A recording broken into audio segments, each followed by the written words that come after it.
하나님 감사합니다. 오늘도 귀한 시간, 귀한 나눔 허락해 주심에 감사합니다. 하나님, 새롭게 한 해를 우리에게 주셨습니다. 이 새로운 한 해 정말로 하나님 이전 연도보다 더 많은 축복을 누리게 해주세요. 더 많은 하나님의 아름다운 것들을 더 많이 보고 누리는, 정말로 축복을 누리는 사람이 되게 해주세요. 하나님, 올해 새롭게 하신 이 한 해 아브라함을 복이 되게 하신 것처럼 정말로 하나님 이 시간 함께 이 도시락 나눔을 나누는 우리도 복이 되게 하여 주세요. 하나님께서 주시지 않은 것도 아니시고 예수님이 십자가를 이미 지심으로 다 이루셔서 우리에게 주신 이 복을 하나님 이제는 정말로 내가 눈을 떠서 보고 봄으로 욕심내어 가져서 이 복을 정말 누리는 하나님의 복이 되는 우리가 될 수 있게 하여 주옵소서. 축복을 받고 싶습니다. 정말 복된 사람이 되고 싶습니다. 하나님, 이 시간 사모하는 모든 마음에 지혜를 주셔서 이 복을 누리고 취하는 거룩한 시간 되게, 그 응답의 간증의 시간 되게 은혜를 허락하여 주옵소서. 감사합니다. 사랑합니다. 예수님 이름으로 기도합니다. 아멘. 여러분 안녕하세요. 성입니다. 여러분 오늘은요, 새해에는 거지 같은 근성을 버립시다 라는 제목으로 도시락 나눔을 하려고 합니다. 먼저 하나님이 주신 말씀을 같이 한번 볼게요. 베드로전서 2장 9절 말씀입니다. 그러나 너희는 택하신 족속이요 왕 같은 제사장들이요 거룩한 나라요 그의 소유가 된 백성이니 이는 너희를 어두운 데서 불러내어 그의 기이한 빛에 들어가게 하신 이의 아름다운 덕을 선포하게 하려 하심이라. 여러분, 한 해를 마무리하면서 우리가 이 새해를 받을 때 오늘 이 도시락 나눔을 함께 나누는 당신과 저는요, 이 기도를 가장 핵심적으로 했을 것입니다. 하나님, 새 사람을 입혀주세요. 이전 것은 지나갔으니 보라 새 것이 되었도다 라고 저희에게 약속하신 이 말씀, 저에게 약속한 이 말씀을 제게 온전히 임하여 이루어지게 해주세요. 나 새 부대가 되게 해주세요. 나 새 사람 되게 해주세요. 우리 이 기도를 간절하게 아주 간절하게 하셨을 거예요. 왜 새 사람이 되게 해달라고 우리는 간구를 했을까요? 자, 보세요. 신앙생활은요, 하나님이 오늘 우리에게 은혜로 부어주신 이 믿음을요, 잘 지켜가는 것이 신앙생활입니다. 하나님이 주신 이 믿음을요, 바꿔가며 변질시키는 것이 신앙생활이 아닙니다. 이 세상 사람들이 오늘날 하나님을 믿는 우리들을 보고 또 우리 교회를 보고 왜 개독교, 아유 저 개독들, 이런 호칭을 왜 던지는 것이죠? 하나님이 우리에게 은혜로 주신 이 믿음을 초대교회처럼 잘 지켜가서 그러는 것일까요? 절대 그렇지 않아요. 누구보다 이제는 이 세상 변화에 맞춰서 빠르게 바꿔가니까, 변질시켜가니까 이 세상 사람들이 오늘 우리에게 개독교라고 이야기하는 거예요. 왜? 처음에 우리는 선포했거든요. 이 세상에게 우리가 선포를 했어요. 우리는 예수를 믿어서 그렇게 살 수 없어. 그래서 너희가 살아가는 방식으로 우리는 절대로 살아갈 수 없어. 너희가 우리를 따라와. 더 많이 사랑하고 더 많이 헌신하고 섬길 테니까 우리 보고 따라오라고 하지 말고 너희가 우리를 따라와줘. 우리가 이렇게 선을 그었잖아요. 그랬던 우리가 이제는 이 세상 변화에 따라서 하나님을 믿는 믿음과 방법을 다 바꿔버리니까 이 세상 사람들이 아이고 아주 처음부터 고상한 척은 다 하더니 야, 누구보다 빠르게 저렇게 어떻게 바뀌냐? 그러면서 어떻게 저렇게 합리화하냐? 야, 내로남불 쩐다. 오늘 그래서 이 세상 사람들이 오늘 우리 보고 개독교라고 이야기하는 것입니다. 우리는 여기에 대해서 할 말이 없어요. 누구보다 내가 먼저 하나님 말씀을 알지만 어쩔 수 없어서 내가 하나님을 안 믿는다는 게 아니야. 이거는 하나님도 이런 나의 상황을 특수하게 이해하셔. 내가 지금 이것 때문에 슬퍼하는 것을 오히려 하나님이 원하지 않으셔. 그래서 내가 어쩔 수 없이 이렇게 하는 것뿐이야. 오늘 누구보다 내가 먼저 이렇게 이 믿음을 변질시켜 가잖아요. 여러분, 신앙생활은요, 하나님이 우리를 사랑하셔서 우리는 하나님의 사랑을 알게 되었고, 이 사랑을 알게 되어서 우리가 하나님을 사랑하게 되었습니다. 그죠? 하나님이 우리를 사랑하셔서 우리는 이 사랑을 받음으로 하나님을 사랑하게 되었습니다. 자, 우리가 사랑을 할 때 18 조팔 이렇게 하지 않습니다. 사랑을 하게 되면 사랑해, 러블리 러블리 뿅뿅 하트 뿅뿅, 너무 사랑해요, 너무 설레요, 너무 사랑해요. 우리가 하나님을 이렇게 사랑하게 된 이 처음 사랑을요, 계속 지켜가는 것이 신앙생활입니다. 하나님은 이 사랑을요, 바꾸지 않으시거든요. 단 한 번도 바꾸신 적이 없어요.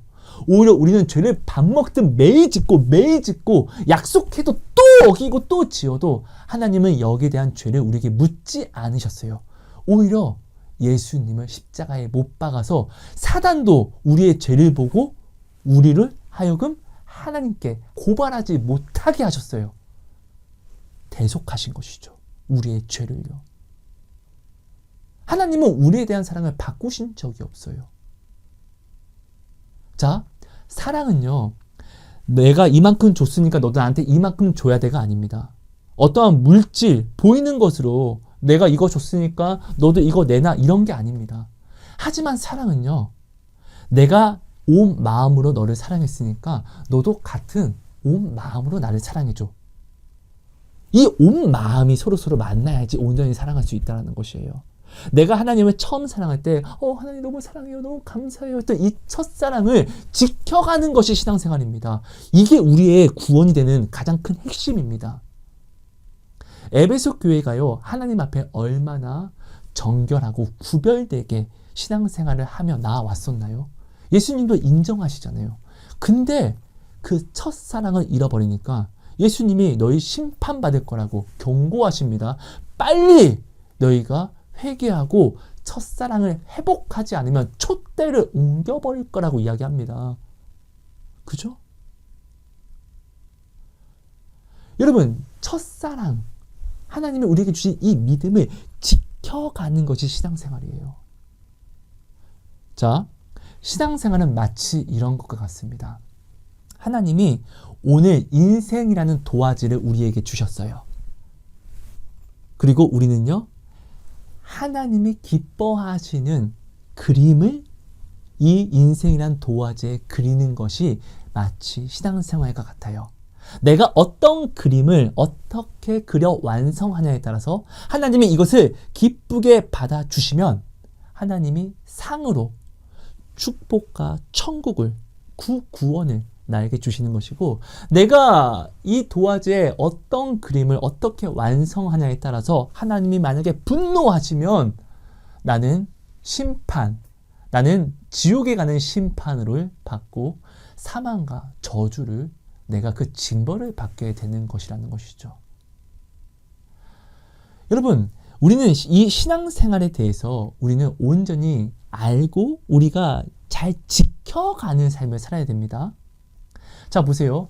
내가 이 인생이란 도화지에 하나님이 기뻐하실 만한 그림을요, 아주 섬세하게, 아주 공들여서 잘 그리고 있는데 하나님이 새롭게 되어라 라고 해서 이 그림을 지우려고 하면 오늘 우리는 어떻게 하실 거예요? 아빠 안 돼요. 하나님 안 돼요. 이거 지우면 안 돼요. 안 돼요. 만류할 거잖아요. 그죠? 자, 근데 우리가 이 새해를 받기 위해서 지난 23년을 정리할 때 우리는 하나님께 어떤 기도를 했냐고요? 하나님 새롭게 해주세요. 하나님 나 너무 못 살았어요. 하나님 나 다시 새 사람이 되어야 합니다. 하나님 나 그림 너무나 잘못 그렸어요. 주님의 보혈로 하나님 이거 지워주셔서 나 새 그림 그릴 수 있게 해주세요. 우리가 이 기도를 했단 말이에요. 간절하게. 왜 그렇죠? 미루다 보니까 이제 결산 때가 되어서 더 이상 미룰 수가 없어서 한 해를 정리해 보니까 하나님이 기뻐하실 만한 열매, 하나님이 기뻐하실 만한 그림이 아닌 오히려 죄와 허물과 부끄러움만 잔뜩 열매 맺고 오직 하나님이 불편해하실, 기뻐하지 않으실 그림만을 내가 그려놓은 것이에요. 그러니까 우리가 하나님 새롭게 해주세요. 하나님 나 새롭게 그림 그릴 기호를 간구했죠. 하나님은 참 포도 열매를 원하시는데 나는 정리해 보니까 들포도만 잔뜩 열매 맺은 거예요. 그래서 우리가 하나님 죄송합니다. 하나님 나 새 사람 되게 해주세요. 나 새롭게 시작하게 해주세요. 하나님 다시 새롭게 해주셔서 이신칭의 이롭다 칭함 있게 해주세요. 우리가 이렇게 기도한 것이잖아요. 여러분 제가 이것을 나누는 것은요. 여러분의 죄를 정죄하기 위해서가 아닙니다. 우리는 지금요. 새해를 받았습니다. 23년은 이미 지나갔어요. 이미 은혜로 새해를 24년을 받았어요.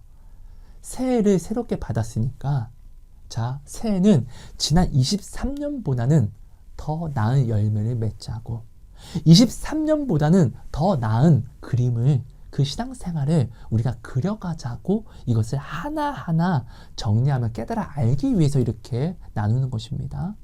여러분 우리는요 예수님의 십자가 보혈로 우리는 날로 새로울 수 있는 은혜를 입었습니다. 내가 신앙생활이라는 그림을 그리다가 좀 마음에 안 듭니까? 잘못 그렸습니까? 실수했습니까? 예수의 보혈을 덧입어서 또 새 그림을 그릴 수 있게 되었다는 것이죠. 내가 오늘 하나님께 올려드릴 열매를 잘 맺어가다가 실수해서 잘못된 열매를 맺었습니까? 잘못된 열매로 나아가고 있습니까? 하나님께 그 보혈을 의지해서 또 기도함으로 또 새로운 열매를 다시금 시작할 수 있는 은혜를 입었다는 것이에요. 이게 진짜 미칠 은혜죠. 여러분 근데 한번 생각해 봐 주세요. 새 그림을 그리게 하셨다는 것, 새 열매를 다시금 맺을 수 있는 시작을 주셨다는 것은요. 하나님이 나를 통해서 완성된 그림을 받고자 하시는 마음이 있으니까 새롭게 하시는 은혜를 주시는 것이겠죠. 실수를 해도. 하나님이 나를 통해서예요. 당신을 통해서예요. 온전한 완전한 열매를 받고자 하시는 마음이 있으니까 당신을 오늘도 새롭게 하시는 것이잖아요. 그죠? 우리가요. 늘 새로움을 입을 수 있다고 해서 여기에 그저 안주해서는 안 된다는 것이에요. 여러분 그림을 그리는 사람은요. 그림을 완성시키기 위해서 그림을 그립니다. 그죠? 처음부터 그림을 잘 그리는 사람이 있습니까? 아니요. 그림 그리다가 잘못 그렸습니까? 지우고 다시 그립니다. 또 잘못 그렸습니까? 지우고 또 다시 그립니다. 중요한 것은 내가 잘못 그린 부분을 지우고 또 그리고 지우고 또 그리고를 반복하다 보면요. 이 실수를 완화할 수 있는 실력이 생겨서 끝내는 그림을요. 완성시킬 수 있는 사람이 됩니다. 하나님이 오늘 우리를 새롭게 하시는 것은요. 날로 그냥 새롭게만 되라고? 여러분 착각하지 마세요. 우리는 이 은혜의 때를 우리가 얻지 못할 때가 있습니다. 그때가 바로 심판의 때입니다. 우리는 심판 때에는요. 반드시 우리가 신앙생활이라는 그림을 완성해서 하나님께 가져가야 되고 우리는 반드시 신앙의 열매를 반드시 우리가 맺은 그대로를 하나님께 드려야 할 때가 있습니다. 우리가 드린 것으로 그에 맞게 심판을 받는 것이죠. 의로움의 심판 아니면 징벌의 심판이요. 그죠? 지금 이 은혜의 때는 여러분 그냥 새롭게 하시니까 그래 괜찮어. 예수의 보혈 새롭게 하셨으니까 그래 괜찮어. 어차피 회개하면 돼 괜찮어. 이렇게 안주해야 하는 시대가 아니라는 거예요. 지금은요. 이사야가 이야기합니다. 너희는 하나님을 만날 만한 때 하나님이 너희를 가까이 계실 때에 너희는 하나님께 나아가고 너희는 하나님을 가까이 하는 사람이 되라고요. 이 때를 놓치게 되면은 하나님을 만나고자 하여도 만날 수 없고 가까이 하고자 하여도 가까이 할 수 없기 때문이에요. 여러분 지금은요 우리가 하나님을 가까이 하여 만날 수 있고 또 부를 수 있는 때입니다. 내가 부르면 응답하시는 때라는 것이에요. 여러분 지금은 말씀의 홍수의 시대라고 이야기하잖아요. 내가 언제 어디서든 시간의 제약 없이 내가 하나님의 말씀을 보고자 듣고자 하면 또 찬양을 부르고자 또 듣고자 하면 언제든지 우리는 보고 들을 수 있는 이 은혜의 때를 우리가 지금 살아가고 있습니다. 이 은혜를요 그저 랄랄라 좋아 랄랄라 좋아 안주해서는 안 된다는 것이에요. 여러분 사실 지금은요 굉장히 열심히 더 바쁘게 일해야 하는 때라는 것이에요. 왜?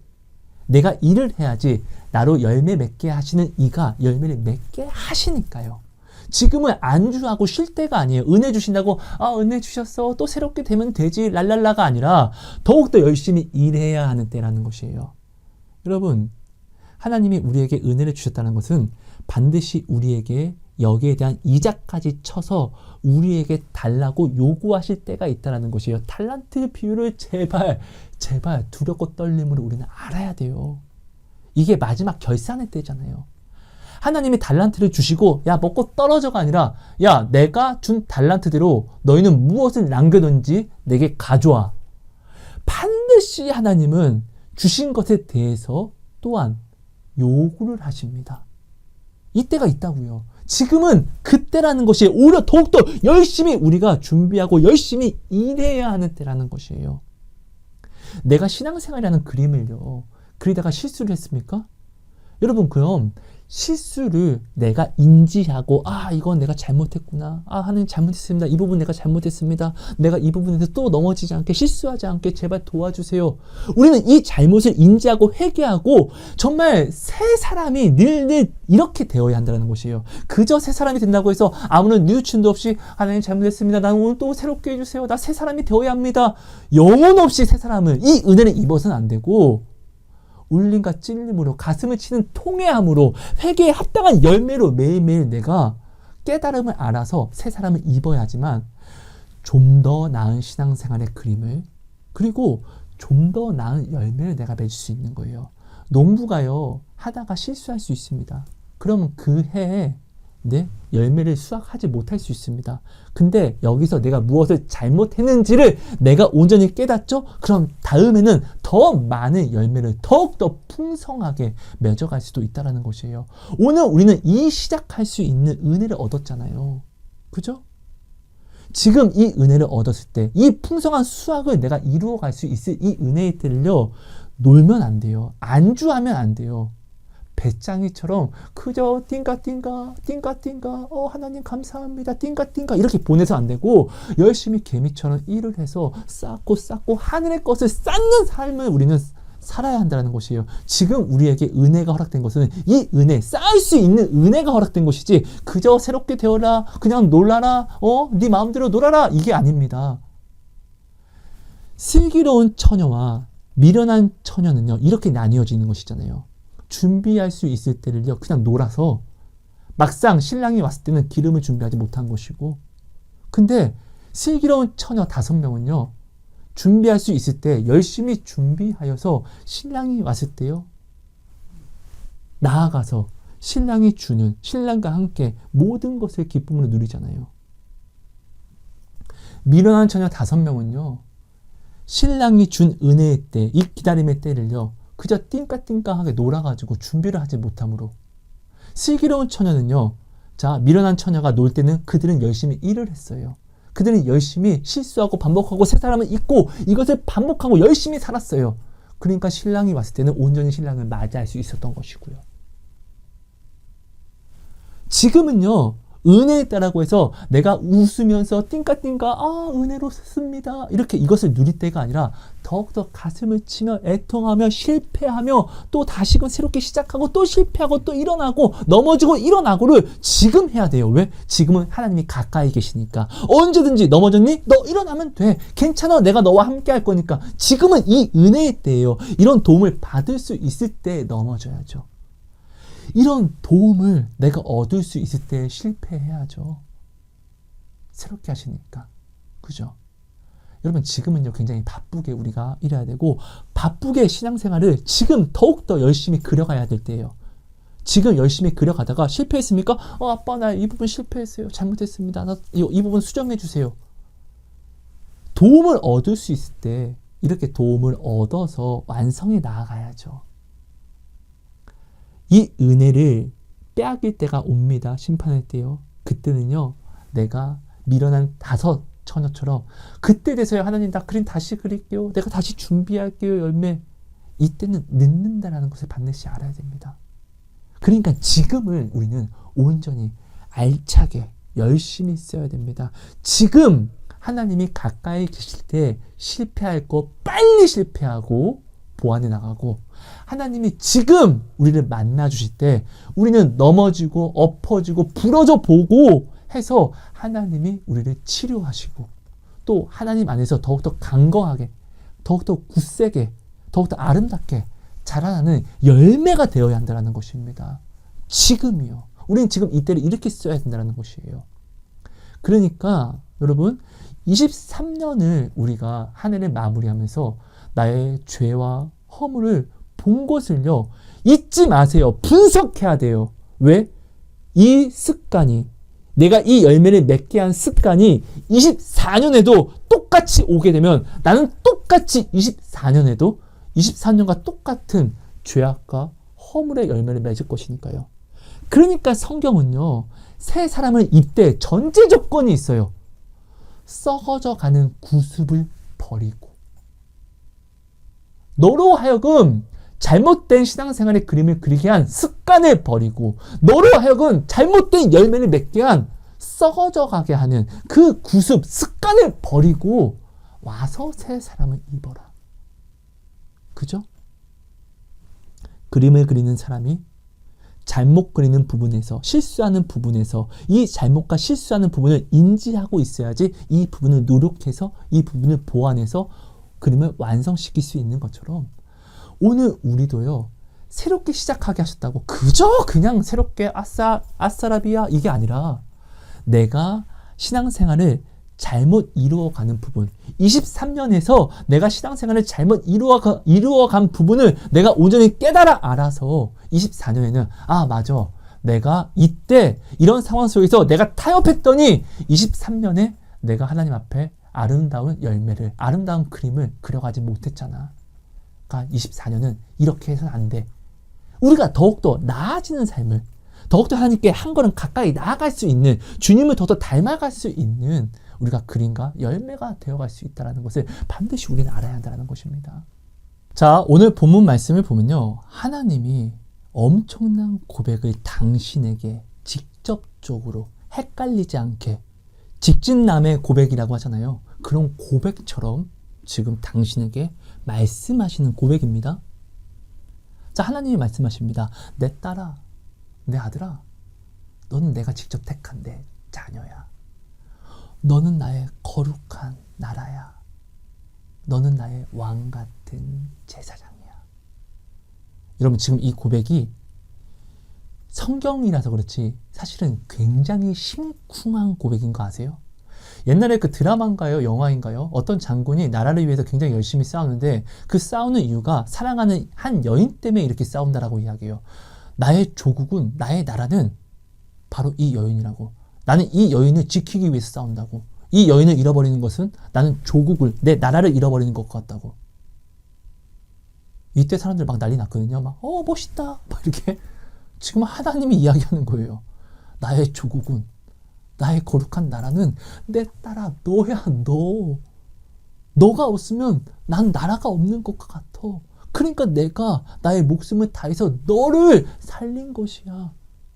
지킨 것이야. 왜? 너가 나의 나라이니까. 내 딸아, 내 아들아, 네가 나의 왕 같은 제사장이야. 나의 것은, 나는 오직 너만이 관리할 수 있어. 지금 이거 하나님이 고백하시는 거예요. 여러분, 이거 지금 제가 지어낸 게 아니라 성경이 이렇게, 하나님이 직접 이렇게 말씀하고 있잖아요. 그죠? 자, 그럼 보자고요. 한번 따져보자고요. 우리가 하나님께 받은 이 세일을요, 우리가 온전히 더욱더 아름답게 지켜가기 위해서는요, 지금 이 고백을 반드시 기억하는 삶을 살아가야 돼요. 자, 하나님은 지금 당신을요, 거룩한 하나님의 나라라고 말씀하십니다. 나는 지금 너를 왕 같은 제사장으로 불렀어라고 하나님이 지금 제가 아니라 하나님이 당신에게 말씀하신 거예요. 당신은 하나님의 제사장으로 하나님의 자녀로서 거룩한 나라로서 지금 세움을 입고 부르심을 받은 거예요. 이거는 진리 중에 진리이고 사실 중에 사실이에요. 이것보다 높은 사실이 있을 수는 없어요. 그쵸? 자, 따져봅시다. 지금 나는 하나님의 거룩한 나라로 24년 지금 부르심을 입었어요. 근데 이 부르심을 입기 전에 나는 죄인이었어요. 거지 같은 죄인이었어요. 그죠? 이 또한 사실이에요. 부르심을 입기 전에는 나는 거지 같은 죄인이었다고요. 그죠? 새 사람을 입기 전에는 나는 죄인 중에 죄인이었고 괴수 중에 괴수였고 더러운 거지 중에 거지였다고요. 그죠? 근데 하나님이 예수의 보혈로 나를 씻고 나를 왕같은 제사장으로 하나님의 조국된 나라로 나를 부르셨잖아요. 자, 그러면은 어떤 사실이 진리가 되는 것입니까? 여러분, 이 결론을 잘 내려야지만 우리가 내린 결론, 우리가 올바른 정체성을 가지고 우리가 나아갈 수 있는 것입니다. 내가 여기서 거지 같은 결론을 내려서 이 거지의 정체성을 가지고 나아가면 나는 새롭게 하신, 새로움을 입은 24년도 거지처럼 또 살아가는 것이고, 내가 여기서 정체성을 하나님이 나를 부르신 대로 왕같은 제사장으로 내가 결론을 내려서 이 정체성으로 나아가면 거지같이 산 나의 이전의 삶을 청산하고 이제는 하나님의 성품을 가진 하나님의 자녀의 채통을 가지고 나는 살아가는 사람이 된다라는 것입니다. 내가 여기서 이 두 사실 중에서 어떤 사실을 더 크게 가져가냐에 따라서 나의 24년 삶이 결정되는 것이에요.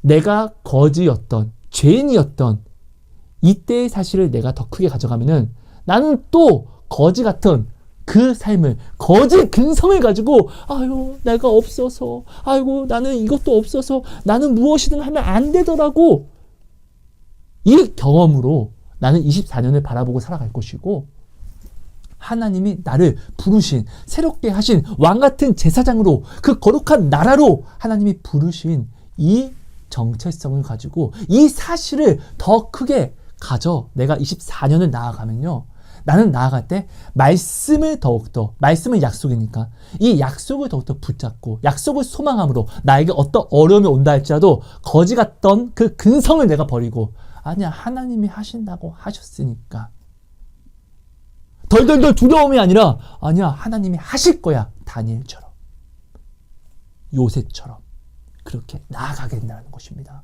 이건 굉장히 중요합니다. 여러분, 오늘 하나님이 당신을요 왕같은 제사장 그리고 거룩한 나라로 부르신 것은요, 하나님의 아름다운 덕을 선포하며 외치고 전하며 나타나게 하기 위해서 하나님이 오늘 당신을 부르시고 당신을 오늘 세우셨다는 것이에요. 오늘 본문 말씀이 분명하게 말씀하시잖아요. 하나님이 당신을 지으신 이유는요, 하나님을 찬양하게 하기 위해서, 이 땅에서 하나님을 찬양하기 위해서, 어떤 찬양? 하나님의 아름다운 덕을 찬양하기 위해서, 전하고 나타내게 하기 위해서 지으셨다라는 것이에요. 그죠? 하나님의 아름다운 덕을 우리가 전하고 나타나기 위해서는 내가 거지였을 때를 버려야지만 가능할 수 있어요. 하나님이 나를 어떻게 세우시고 어떻게 나를 구원하셨는지 이 사랑 안에서 온전히 내가 빠져 이것을 온전히 알고 누려야지만 찬양할 수 있고 나타낼 수 있고 전할 수 있는 것이잖아요. 그죠? 여러분, 나는 오늘 당신은 정말로 하나님이 당신을 자녀로서 왕같은 제사장으로서 부르신 것을 믿습니까? 그냥 부른 게 아니라 십자가를 지시고 다 이루신 다음에 성령도 주시고 또한 약속을 주셨습니다. 믿음으로 구할 때 네가 구한 것을 내가 이루어 줄게. 그쵸? 아이야, 네가 무엇을 하든 내가 너와 함께 할게. 나는 너에게 가장 좋은 것을 주는, 지금 너에게 가장 좋은 것을 주는 너의 하나님이다. 하나님이 분명하게 이 약속을 주셨잖아요. 그죠? 자, 근데 우리는 이 약속을 내가 진짜 알아서 이 약속을 믿고 나는 지금 나아가고 있는지, 아니면 이 약속을 내가 온전히 믿지 못하고 내가 나아가는 길에서 난 또 없으니까 난 역시 안 돼. 하나님은 내 것은 이루어주지 않던데. 이거는 순전히 내 경험을 가지고 내 능력을 가지고 내가 지금 살아가는 시선이잖아요. 하나님의 능력을 내가 잊기 위해서는 내 능력을 버리고 하나님의 능력으로 내가 모든 것을 바라보고 알아야지 내가 하나님의 능력의 시선으로 모든 것을 바라볼 수 있게 되고 또 누리며 느끼고 내가 깨달아 알고 나아갈 수 있는 것이잖아요. 하나님이 거지된 나를 왕자로 세워서 왕자라고 하는데, 나는 그런 왕자처럼 살아가야 되는데, 왕자처럼 바라보고 나아가야 되는데, 작은 것에도 아이고 거짓대처럼 아이고 잘못했습니다요, 이렇게 살아가면 되겠냐고요. 하나님이 나를 왕자로 세우신 순간 이젠 나는 동양 이런 것을 해서는 안 돼요. 나는 왕자니까. 하나님의 아름다운 덕을 선포해야 되니까. 근데 역시나 거지 근성 가져가서 아이고 한 푼만 줍시오. 아이고 줍시오. 나 하나님의 아들입니다. 한 푼만 줍시오. 이건 하나님 욕먹이는 것이잖아요. 내가 이렇게 하는 순간 하나님의 아름다운 덕이 아니라 하나님의 얼굴을 먹칠하는 것이잖아요. 여러분, 나는 지금 어떠한 정체성을 가지고 살아가고 있냐고요. 하나님의 자녀, 하나님의 왕자, 하나님의 제사장이 되었으면은 이 근성을 우리가 가지고 살아가야 돼요. 이 근성을 잃어버리고 이 채통을 잃어버리고 이전 죄인이었을 때, 이전 거지였을 때를 내가 가지고 와서 아이고 나는 뭐든지 안 돼. 하나님의 사랑을, 덕을 나타내야 되는 자리에 하나님이 그러라고 나를 보내셨는데 내가 거지 근성을 가지고 와서 저거 내가 가졌으면 좋겠는데 나는 나 가난해, 이거 나 주면 안 돼? 오히려 무엇을 탐하려고 하고 욕심내려고 하고 이렇게 하면 하나님 쪽팔리게 하는 것이고 나도 쪽팔린 것이고 우리 이렇게 살면 안 되는 것이잖아요. 이제 오직 했으면 하나님이 이렇게까지 말씀하십니다. 외식하는 삶을 살지 말아라. 외식이 뭐예요? 거짓된 삶을 살지 말아라. 너는 왕같은 제사장인데 왜 거짓처럼 연기하냐고, 외식하냐고. 왜 금식할 때 사람에게 보이려고 왜 깨질째한 표정으로 나가서 왜 그래? 왜 이렇게 얼굴이 안 좋아? 나 요즘 금식해요. 나 이게 없어서, 나 이게 어려워서 금식해요. 속으로는 당신이 날 좀 도와줬으면 좋겠어요. 사람에게 위로받으려고 금식해서는 안 된다는 것이에요. 사람에게 위로를 받으면 이것을 하나님은 성경에 나팔이라고 이야기합니다.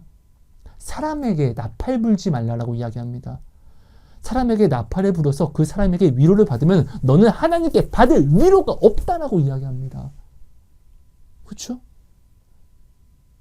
오늘 나는 하나님의 자녀라고 이야기하면서 하나님의 왕같은 제사장, 하나님이 나를 키우신다라고 이야기하면서 하나님이 나를 책임지신다, 이끌어 가신다라고 이야기는 하면서 나는 오늘 정작 나아가서는 거지 근성 가져가서 나는 이것이 없는데 이거 나 주면 안 돼요. 아이고 한 푼만 줍시오. 나 지금 이렇게 살아가고 있지 않습니까? 자, 거지 근성으로 살아가면은 사랑을 베푸는 삶을 잘 살기가 어렵습니다. 거의 말이 안 되죠. 사랑은요, 베풀 때 또한 내가 받는 것이잖아요. 여러분, 나는 지금요, 어떤 삶을 나는 지금 선택해서 살아가고 있습니까?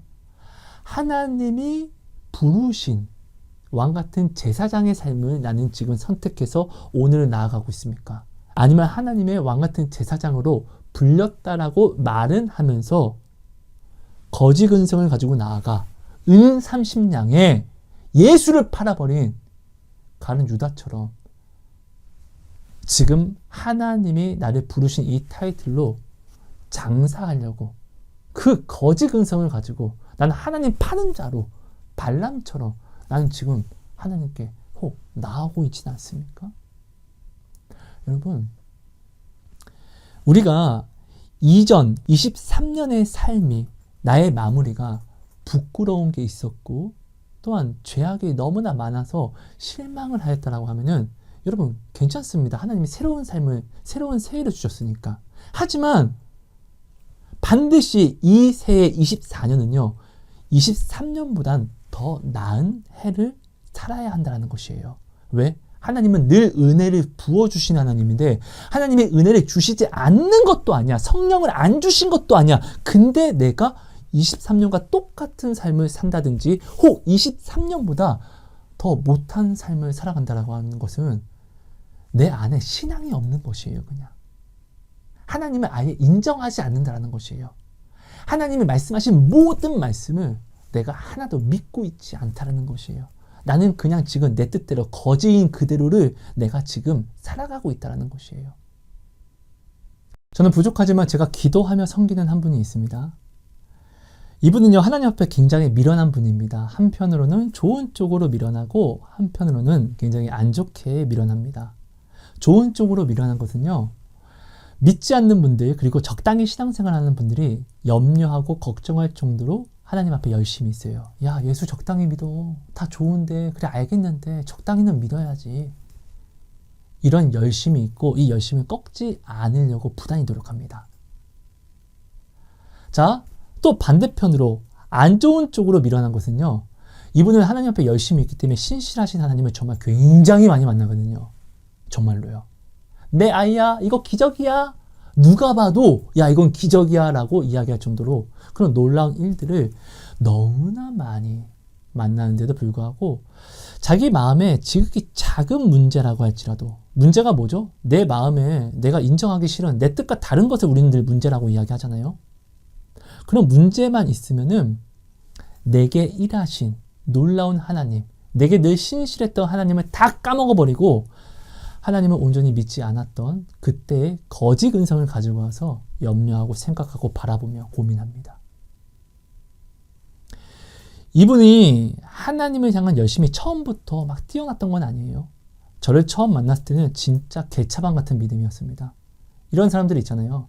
하나님께 따지는 기도하는 사람. 그러면서 나는 온전히 기도했다라고 이야기하는 사람. 나는 하나님께 이렇게 기도하는데 하나님은 늘 한 번도 내 기도를 들어주지 않으세요. 나는 온전히 하나님께 시킨 대로 예배를 했는데 하나님은 내 예배를 한 번도 받아준 적이 없어요. 이분 저한테 이렇게 이야기하는 사람이었어요. 근데 이분이 그때 그 상황에 정말로 너무나 큰 어려움을 가지고 있었던 것은 사실이에요. 그러니까 저는 이분을 위해서 기도하면서 함께 기도하면서 먼저 모든 상황을 정리를 한 다음에 정리를 하면 기도 제목이 나오게 되거든요. 올바른 기도 제목이요. 이것만 찾으면 모든 문제 해결할 수 있거든요. 그래서 정리를 한 다음에 올바른 기도 제목을 잡고 함께 합심해서 기도를 합니다. 근데 정말로 하나님이요. 정말 태산과 같은 모든 문제를 다 정리해 주셨어요. 하나도 남김없이. 이분은 정말로 하나님의 신실한 사랑을 이분은 정말 자기가 꿈꾸던 그대로 원했던 그대로 모든 뜻을 하나님이 다 이루셨어요. 하나님이 이분에게 단 한 번도 실망을 안겨준 적이 없어요. 너무나 엄청난 정말 간증을 가지고 있는 분이에요. 여러분 문제가 크면 클수록 좋은 게 뭐냐면요. 이 문제가 해결되는 역전의 하나님을 만날 때는요. 오히려 문제가 크기 때문에 내게 더 큰 행복과 기쁨이 옵니다. 자, 감기에 걸렸을 때 감기를 치료하시는 하나님을 내가 만나면은 감기를 치료한 기쁨을 내가 얻어갈 수 있어요. 하지만 암을 치료받잖아요. 암을 치료해 주시는 하나님을 만나면요. 암을 치료해 주신 하나님의 기쁨과 행복을 가져갈 수 있어요. 그죠? 감기에 치료해 주신 하나님, 그리고 암을 치료해 주신 하나님. 여기서 느끼는 하나님의 크기는요. 틀려요. 그럴 수밖에 없죠. 이 사람 역시 굉장한 큰 문제를요. 하나님이 해결해 줄 때는 이 문제보다 더 큰 하나님을 오히려 만나니까 정말 놀라운 기쁨과 행복을 이 사람이 가져갔어요. 자기 입으로 저한테 막 진짜 기가 아플 정도로 막 자랑할 정도였으니까요. 그러니까 이 사람의 그 간증은 저의 간증이기도 하죠. 왜? 같이 기도했으니까요. 근데 이분이 늘 작은 일, 이런 간증을 가지고 있음에도 불구하고 늘 지극히 작은 일만 만나면은 진짜 이 태산과 같은 문제에 비교하면 진짜 문제도 아닌데 티끌인데 이것을 자기 마음에 좀 맞지 않는다고 문제로 가져와서는요, 이제껏 신실하게 일하신 하나님을 잃어버리고 이전 개차반 같았을 때 난 기도했는데 하나님 왜 그래요? 라고 이렇게 하나님을 따져 물었던 그 거짓 근성을 가지고 와요. 저는 이럴 때마다 아주 폭발해버리죠. 정말로 화도 많이 내고. 이게 한두 번이 아니니까 이제는 그럴 때마다 아주 따끔하게 이야기를 해줍니다.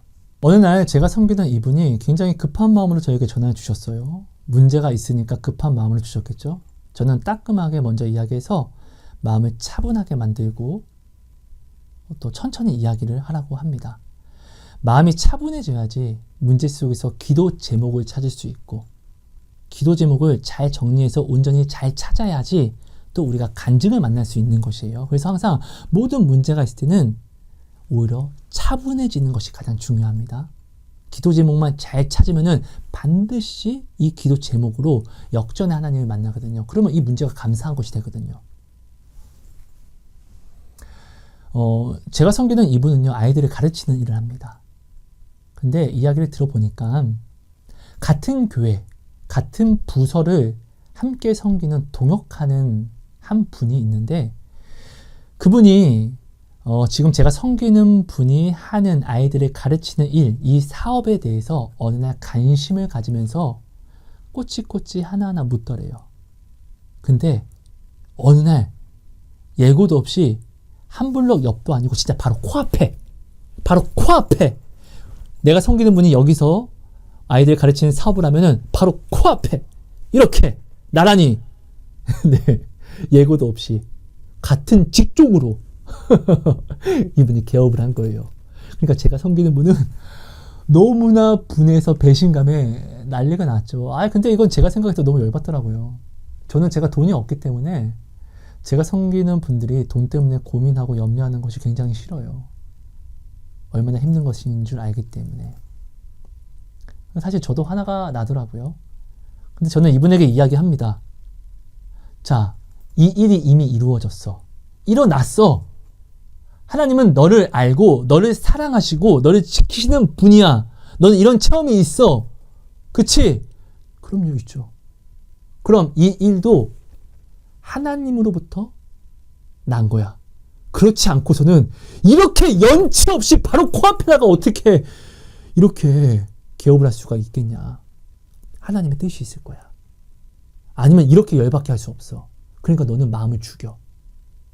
네 마음대로 있는 그대로를 발산하게 되면은, 야, 이것으로 하나님을 기뻐하겠니? 사단을 기뻐하겠니? 이거 우리 모르지 않는데 우리 미련하게 그러지 말자. 네가 지금 화가 나는 것은 당연한 거야. 근데 그렇다고 해서 네가 발산해버리면은 이것으로 사단이 기뻐하길 너는 원하니? 속지 마. 야, 이 문제로 하나님을 볼 거야. 사단이 던진 문제야. 근데 우리는 하나님 볼 거야. 이 문제를 간증으로 만들 생각만 집중해. 사단이 이 문제를 너에게 던진 것은 이 문제로 말미암아 네가 하나님을 찾지 못하게, 네가 지켜왔던 것들을 무너뜨리려고, 너를 정죄하게 하려고 하는 것이잖아. 여기 속지 마. 정신 차려. 이악 물고 감사해. 저는 이분의 마음을 억누릅니다. 일부러 더욱더요. 멘토니까요. 기도하게 만들어야죠. 여러분, 실제로 사단이 주는 모든 문제가 우리가 기도하게 되면요, 간증이 됩니다. 그죠? 이거 알면서 사단은 던지는 것은요, 자기가 받은 권세가 이런 것밖에 없어서 그래요. 그럼 이거 던질 때 사단이 원하는 것은 우리가 문제 삼은 이 문제가 아니라 사단에게는 이것으로 말미암아 우리가 하나님을 찾지 못하고 내 마음에 여유가 없어서 하나님께 기도하게 하지 못하게 하려고. 그죠? 사단이 원하는 건 사실 이거예요. 우리가 이 본질을 좀 볼 줄 알아야 돼요. 근데 사실 큰 문제를 만나면 이것이 보기가 어려워요. 그래서 동역하는 사람이 참 중요하기도 한답니다. 아무튼 그래서 저는요, 이분과 전화를 끊고, 저도 화가 나서 사실은 화나죠. 하나님께 기도를 하는데 하나님이 저한테 응답을 주시는 거예요. 이분의 이름을 이야기하면서 아이야, 내가 언제 너를 실망시킨 적이 있었니? 아이야, 내가 언제 너를 부당하게 만든 적이 있었니? 라는 응답을 주시더라고요. 그분의 이름을, 섬기는 분의 이름을 부르면서요. 저는 모든 분노가 오히려 감사로 바뀌죠. 하나님이 코앞에 둔 것은 이분, 섬기는 분과 이분을 구별하시기 위해서, 차별하기 위해서 앞에 두신 거구나. 저는 이분에게 기쁨으로 바로 전화를 합니다. 5분도 안 돼서 전화한 것 같아요. 그리고 이야기합니다.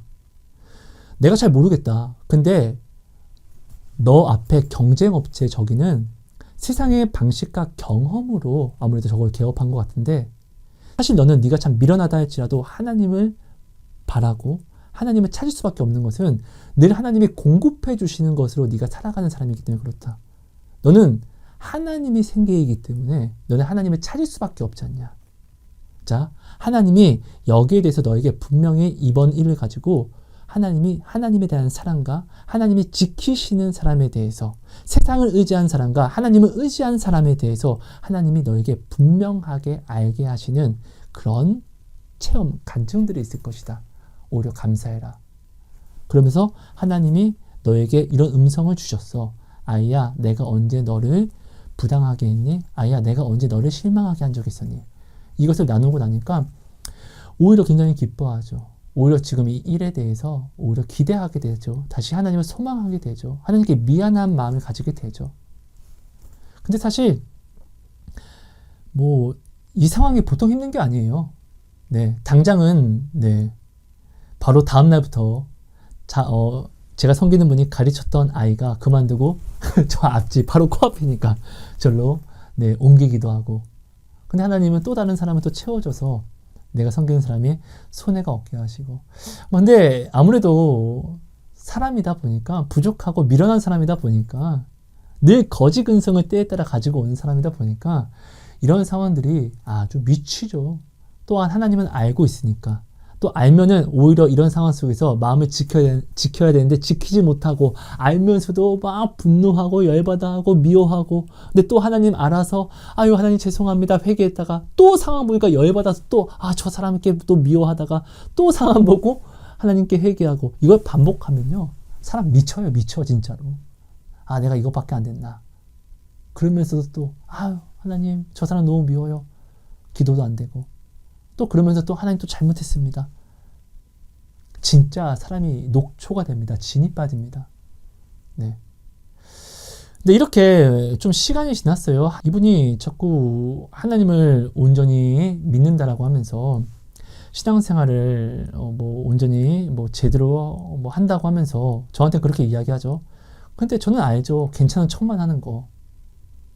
저는 이분에게 지금의 모든 상황에 대해서 좀 정리를 제대로 해줍니다. 야, 네가 어렵다라고 사실 말하는데 그래, 어려운 게 맞는 게 맞아. 근데 우리가 한번 정말로 따져보자. 너 하나님께 기도했을 때 이 일이 일어나기 전에 너 하나님께 어떻게 기도했었니? 너 하나님의 놀라움과 그런 위대하신가? 하나님이 너를 특별하게 생각하고 특별하게 돌보시고 있음을 너는 하나님께 기도 제목을 삼고 기도하지 않았니? 그러니까 맞대요.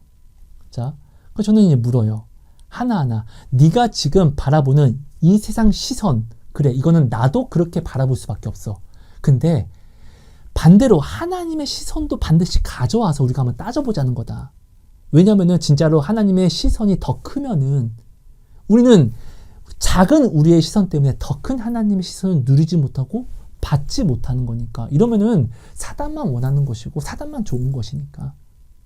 자, 그럼 네 시선을 잠시 지우고 하나님의 시선으로 가지고 와보자. 자, 그래서 저는 하나님이 말씀해 주시는 것을 토대로 이분에게 하나하나 따져줍니다. 자, 여러분, 우리가 흔히들 우리 동네에 편의점이 한 동네에 몇 개 있습니다. 근데 한 블럭 한 블럭 떨어져서 있어요. 근데 중요한 것은 편의점이 하나만 있을 때와 다르게 편의점이 한 개가 생기면 매출이 절반씩 줄어들게 됩니다. 그죠? 이건 당연한 거예요. 아니 절반이 아니더라도 어쨌든 하나일 때보다 두 개가 된 순간 매출은 나뉘어요. 반드시 나뉩니다. 그래서 실제로 저희 동네 같은 경우는 편의점 하나 생기려고 하면은 앞에다 막 현수막을 달아요. 서로 죽자고 하는 것입니까? 이렇게. 네. 진짜로요. 내가 하루 얼마 버는지 매출 제가 알려드릴 테니까 이거 먼저 보시고 지금 편의점 할지 말지를 결정하세요. 막 이거 진짜 현수막으로 달아놓거든요. 근데 이게 사실이에요. 이렇게 대하지 말고요. 그래서 저는 이분에게 이야기해요. 자, 너희 동네도 편의점이 몇 개 있을 거다. 그럼 미니스토 편의점 그리고 세븐일레븐 편의점 서로 미워하는 것이 당연하겠지? 그렇죠. 경쟁업체니까. 근데 너는 이런 상황을 봤을 때 네 앞에 편의점이 생길 때 여기 편의점 생겼네 라고 해서 너의 편의만을 생각했었냐? 아니면 저 사람들 저렇게 열받겠다. 어떡하냐? 이런 생각을 했었냐? 사실 저 사람들의 입장에서는 서로 원수지만 너의 입장에서는 너의 편의를 생각했을 거다. 여기도 생겼네. 여기도 생겼네. 좋다. 이런 생각을 했을 것이다. 그지? 자, 생각해보자. 네 바로 코앞에 너의 경쟁 업체가 생겼는데 자, 너 매출 얼마나 줄어들었어? 자, 묻습니다. 그러니까 줄어든 게 없대요. 제가 이야기합니다. 자, 너희 집 앞에 편의점이 하나 있는데 편의점이 하나 더 생겼을 때 매출이 그대로 지켜지는 것이 정상이냐? 아니면 매출이 그대로 지켜지는 것이 비정상이냐? 제가 묻습니다. 그러니까 그분이 사업하는 분이니까 매출이 지켜지는 것이 비정상이죠. 그러면 반대로 거꾸로 네 상황을 가져오면은 자, 편의점을 한 다리 건너 옆 동네에 만든단 말이야.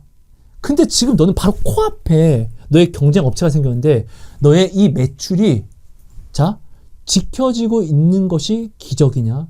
아니면 지켜지지 않는 것이 기적이냐? 제가 이걸 이렇게 물어요. 아무런 말도 못하죠.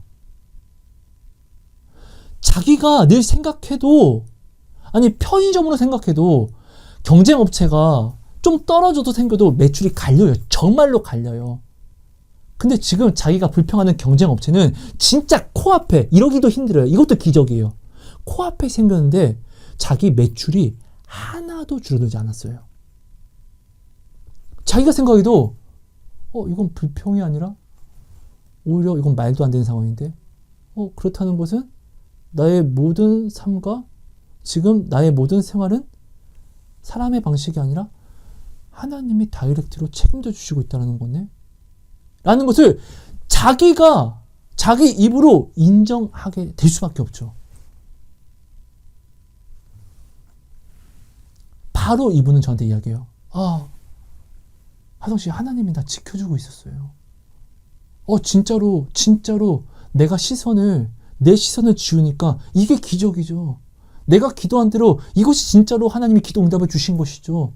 저는 늘 하나님께 놀라우신 하나님, 날 지켜주신 하나님, 나 너무 진짜로 두렵다고 날 좀 지켜달라고 맨날 기도하는데 이것만큼 나를 지켜주심을 나타내 주시고 정확히 이야기해 주는 게 없죠. 진짜로 없죠.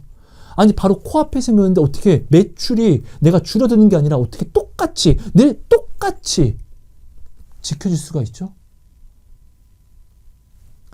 이분이 스스로 이렇게 하나님을 고백하더라고요. 근데 여러분 생각해 보세요. 제가 이거 억지 부르는 것이 아니라 경쟁업체가 바로 진짜 코앞에 생겼는데 매출이 지켜진다는 게 말이 됩니까?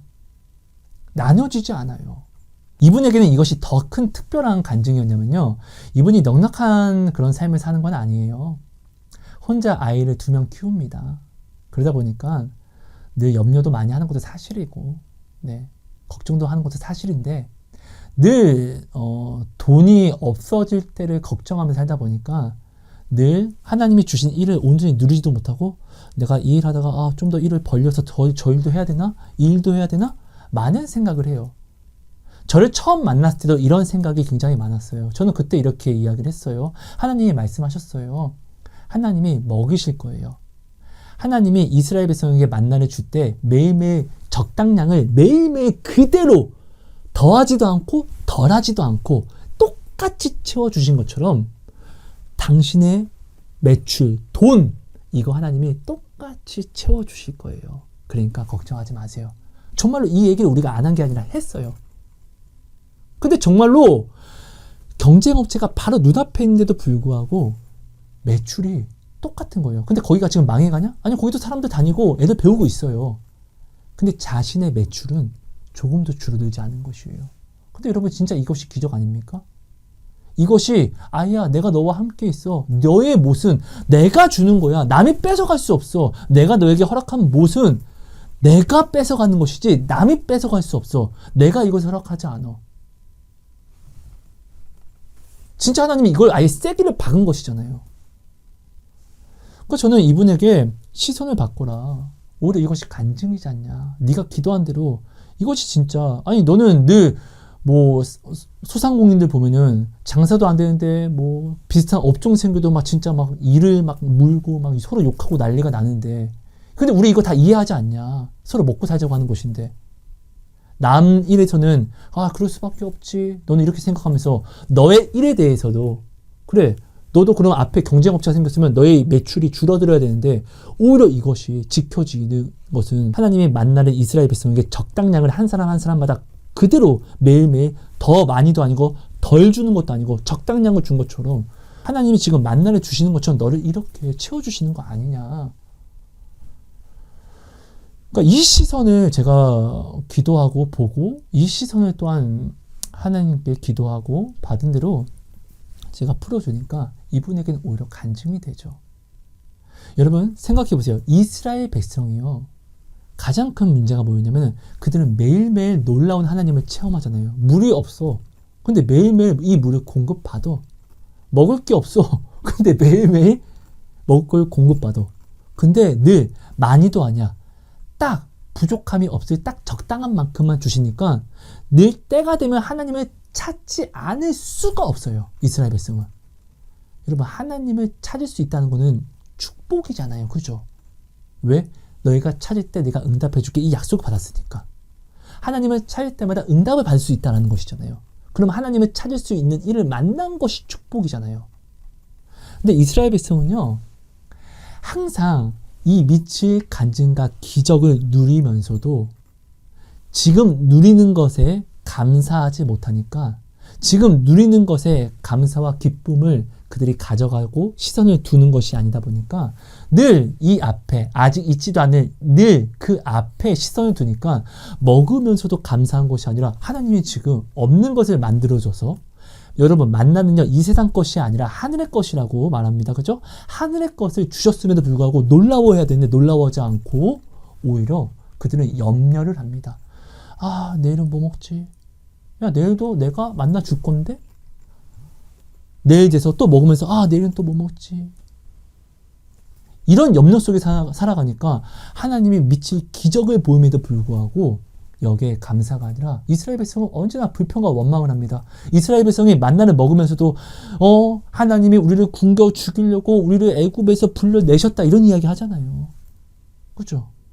여러분 이게 뭡니까? 하나님을 누리면서도 하나님이 그들을 불러내기 전에는 그들은 종이었어요. 근데 불러내므로 그들은 종에서 왕같은 제사장이 됐어요. 그죠? 이게 사실이고 팩트잖아요. 근데 그들은 왕같은 제사장이 되어서 하나님이 말씀하신 대로 하나님의 놀라움을 보면서도 그들은 어떻게? 늘 불평하고 원망합니다. 제사장이 되고 하나님이 주시잖아요. 그러면은 제사장이 됐으면 이제는 주신 것에 감사하면서 이제 종이었던 그 습성, 그 구습, 썩어져가는 그 구습을 버리고 청산하고 이제 제사장으로서 자녀로서 부르심을 입은 그 삶을 누리면서 여기에 맞는 채통과 여기에 맞는 성품을 만들어 가야 되는데, 여기에 맞는 하나님의 자녀라는 습관들을 만들어 가야 되는데, 이들은요 거지 근성을, 애굽에 있었던 그 거지 근성을 버리지 못하고 매번 가지고 오니까 하나님이 채워주심에도 불구하고 감사하는 것이 아니라 오히려 불평과 원망을 합니다. 무슨 필요만 있으면은, 무엇이 필요하기만 하면은 늘 하나님이 채워주시는 것도 알아. 근데 그들은 늘 불평과 원망을 하다 보니까 하나님을 찾을 때 불평과 원망하는 것이 기도라고 생각을 해요. 왜? 불평과 원망을 하면은 하나님이 늘 때에 따라 우리가 원하는 걸 주시더라.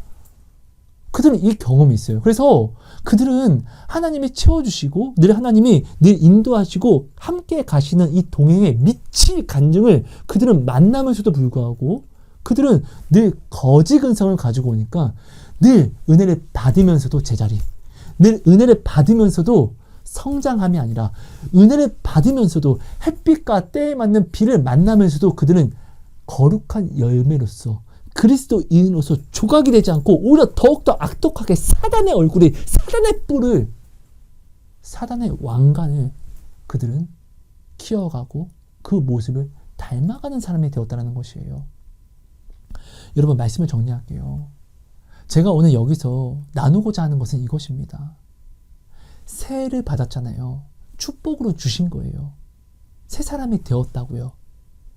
그럼 23년 때 내가 온전한 열매로서 내가 24년을 하나님께 드리지 못하게 한 그런 썩어져가는 구습들, 습관들을 24년에는 청산해야 돼요.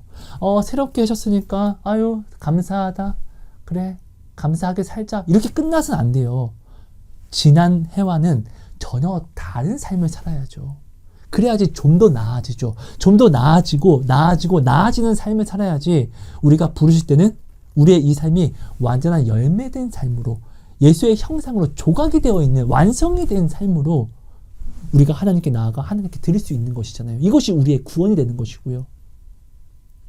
늘 새롭게 하시는 은혜를 받았는데 한 달란트 받은 사람처럼 늘 한 달란트 그대로 주님께 가져가면은 있는 것도 빼앗기게 되는 것이잖아요.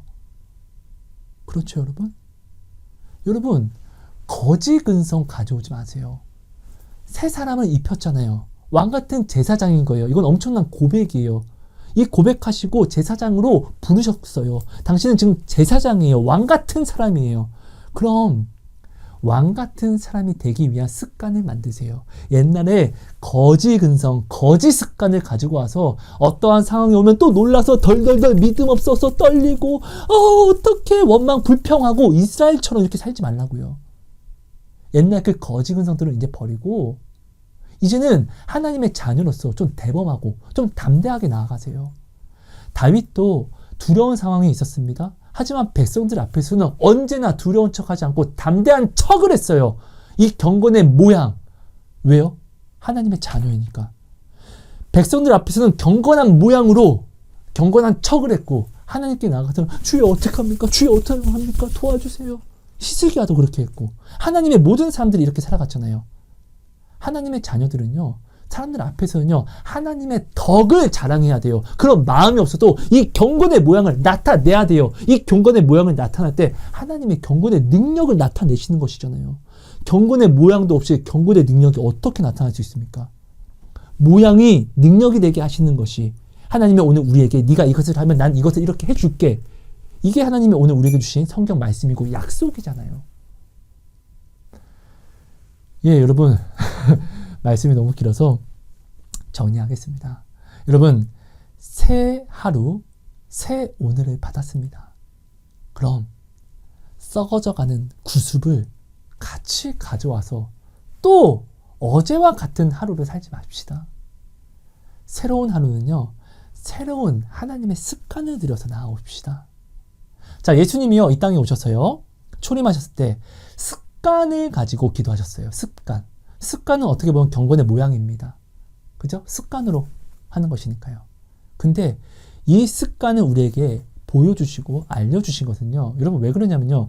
사단이 우리에게 던지는 하나님께 허락을 받아서 욥과 같이 욥의 고난과 같이 던지는 그런 큰 일들이 있을 수 있어요. 우리가 이때 기도의 습관이 없는 자는요. 절대로 기도할 수 없어요. 눈에 보이는 이 문제가 정말 태산과 같아서요. 기도할 수 없어요. 기도해야 함을 알면서도 기도가 안 나오게 된다고요. 근데 그때는요. 유일하게 습관, 내가 들여놓은 습관이 나로 하여금 기도하게 합니다. 그리고 이 습관, 이 경건의 모양이 그때 하나님이 또 나를 지켜주시는, 내가 나의 욕심 때문에 시험을 만났다 할지라도 반드시 피할 길을 또한 내어주신 하나님이 나의 이 기도의 습관으로, 나의 이 거룩한 습관으로 나를 다시 건지시는 하나님을 나타내실 때 우리는 이것을 어떻게 해요? 하나님의 은혜입니다. 내가 한 것이 없고 하나님의 은혜입니다. 나는 마음을 지키지도 못하고 그저 습관으로 기도한 것뿐인데 하나님은 이 기도마저도 들어주셨습니다. 작은 신음에도 응답하시는 하나님, 정말로 겨자씨만한 믿음이 있어도 정말로 이루시는 하나님이시네? 이 하나님을 우리가 볼 수 있다는 것이죠. 여러분, 새해를 받았으면 이제는 지난 해와 다른 삶을 살아가야 됩니다. 그래서 오늘 우리는 바빠야 됩니다.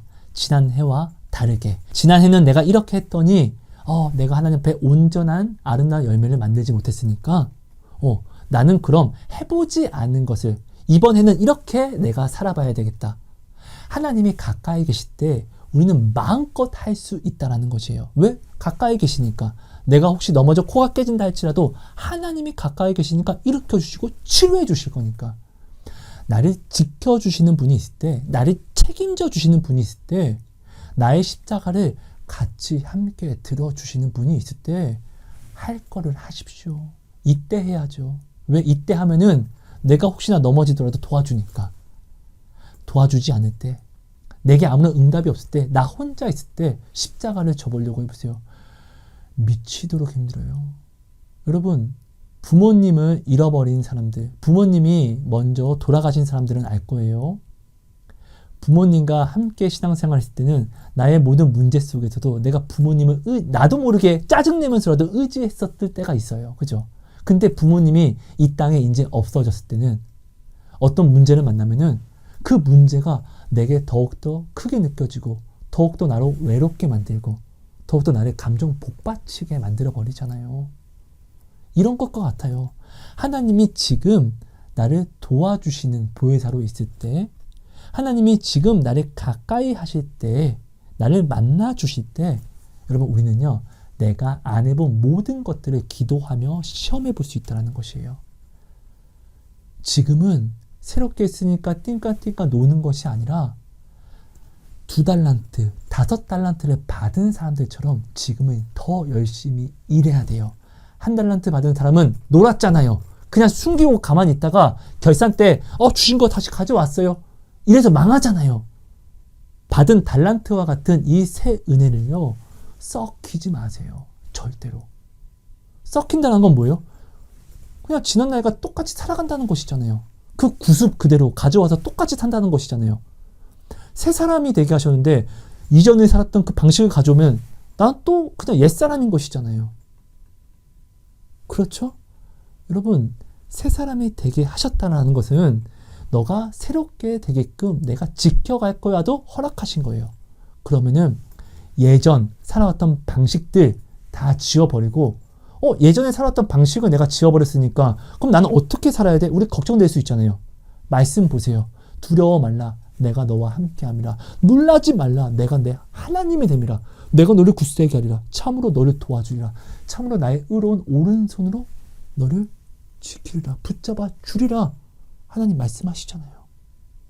이 말씀 여러분 기억하시고 내 능력으로 살아가려고 하는 옛날 썩은 구습을 버리세요. 내 능력이 아니라 하나님의 능력으로 살아가려고 하세요. 이 습관을 들여야 합니다. 다니엘이요, 포로였어요. 거지였어요. 근데 그 다니엘이요, 어떻게 해요? 그 포로로 붙잡혀간 포로의 상태에서 자신의 능력이 아니라 하나님의 능력으로 모든 것을 바라봤더니 다니엘은요, 자, 나라가 바뀌고 왕이 바뀌어도 총리가 됩니다. 다니엘의 새 친구요. 자신의 능력이 아니라 하나님의 능력으로 풀무불을 바라보니까 어떻게 해요? 풀무불에서도 죽지 않고 지키시는 하나님을 체험하게 됩니다. 그렇죠? 여러분, 썩어버린, 나를 썩게 하는 구습을 버려야지만 내가 알지 못했던 새로운 하나님을 만나게 됩니다. 이 하나님을 알게 하시려고 새로운 하루를, 새로운 한 해를 주신 거예요. 여러분 혹시 신앙에 안주하고 있는 분이 있습니까? 나는 어느 순간부터 하나님의 놀라움을 더 이상 보지 못하는 것 같아. 더 놀라운 하나님을 나도 만나고 또 알고 싶은데 어떻게 해야 하지? 라고 고민하는 분이 있습니까? 너무 쉬워요. 내가 이제껏 가져온 거지 근성, 썩은 구습들, 그 습관들을 버리고 다 무너뜨리고 다 깨트려 하나님께 드리고 처음부터 젖먹이처럼 하나님 어떻게 해야 됩니까? 라고 다시 어린이처럼 처음부터 소망하며 간구하며 목말라하며 시작하는 간구하는 신앙생활을 새롭게 받았으니까 새롭게 해보세요. 내가 전혀 만나지 못했던, 내가 알지 못했던 하나님의 섬세하신가, 크고 위대하신가, 놀라움을 다방면으로 또 반드시 만나게 되어 있습니다. 여러분 정말로 중요합니다. 나를 썩게 하는 구습을 버리는 새 사람이 되어야 합니다. 새 사람을 입었는데 나를 썩게 하는 그 거짓 근성 그대로, 구습을 그대로 같이 이어 가지고 나오면 새 사람이 되면 뭐합니까? 내가 이 구습을 그대로 가져와서 사는 순간 나는 그냥 작년도와 똑같은 그냥 옛사람인 것인데요. 그렇죠? 오늘 본문 말씀, 당신은 하나님의 나라예요. 아이야, 네가 나의 나라야. 네가 나의 조국이야. 너 없는 세상은 난 슬퍼. 난 살아갈 수 없어. 그렇기 때문에 예수님이 십자가를 두려워하면서도 생각해봐도 근데 내 아이가 없으면 나는 죽은 것과 같아. 근데 내가 십자가 져야지. 이렇게 진 것이잖아요. 그렇잖아요. 이 고백 받았잖아요. 제발 여러분, 하나님의 이 마음을 알아주셔서 하나님이 새롭게 하신 이 새 한 해, 새 하루를요, 새로운 하나님은 끝이 없잖아요. 늘 보던 하나님만 보니까 하나님을 권태하는 거예요. 근데 하나님은 끝이 없어요. 내가 하나님이 끝이 없음을 알면서도 내가 늘 새로운 하나님을 알지 못하고 늘 알던 하나님만 내가 지금 알아간다는 것은 무엇을 뜻할까요? 내 신앙에 정체기가 왔다는 것이에요. 정체기는요, 나의 습관을 내가 깨트리지 않으면은 이 정체기를 넘어올 수가 없어요. 벗어날 수가 없어요. 여러분, 지난 습관들을, 나를 썩게 하는 그 습관들을 버려주세요. 이 습관을 버려야지 이 구습을 버리는 새 사람을 입어야지만 하나님의 오늘 우리를 부르신 하나님의 덕을, 그 아름다움을 선전하는, 외치는 그리스도인으로서 우리가 오늘 열매로서 우리가 더욱더 완성되어 하나님께 나아올 수 있다는 것입니다. 이것을 꼭 기억해 주세요. 여러분 감사합니다. 사랑하고 축복합니다. 하나님 고맙습니다. 오늘 허락해 주신 이 모든 말씀이 우리 안에 온전히 새겨지게 해주세요. 참 많은 시간을 부족함이지만 하나님 정말로 마음을 써서 나눴사오니 하나님 이 부족한 나눔을 하나님께서 은혜 더하여 주시고 힘이 되어 주시고 우리 각 사람 마음에 울림과 찔림이 되어 주셔서 놀라운 은혜로서 오늘 우리 안에 새겨진 이 은혜로 말미암아 하나님 우리가 새로운 이 새해를 온전히 새로운 열매로서 하나님이 받으시기에 합당한 하나님의 기쁨을 이기지 못하는 그 이런 열매로서 우리가 조각되어 하나님께 드려질 수 있도록 하나님 우리가 그렇게 그런 삶을 그런 신앙생활을 살아낼 수 있도록 그렇게 하나님께 그려서 드려질 수 있도록 하나님 은혜를 강건하여 주옵소서. 하나님 고맙습니다. 사랑합니다. 너무나 감사합니다. 오늘도 우리의 놀라움이 되어 주실 줄 믿고 감사드리며 예수님 이름으로 기도합니다. 아멘. 고맙습니다. 여러분 감사합니다. 사랑하고 축복합니다.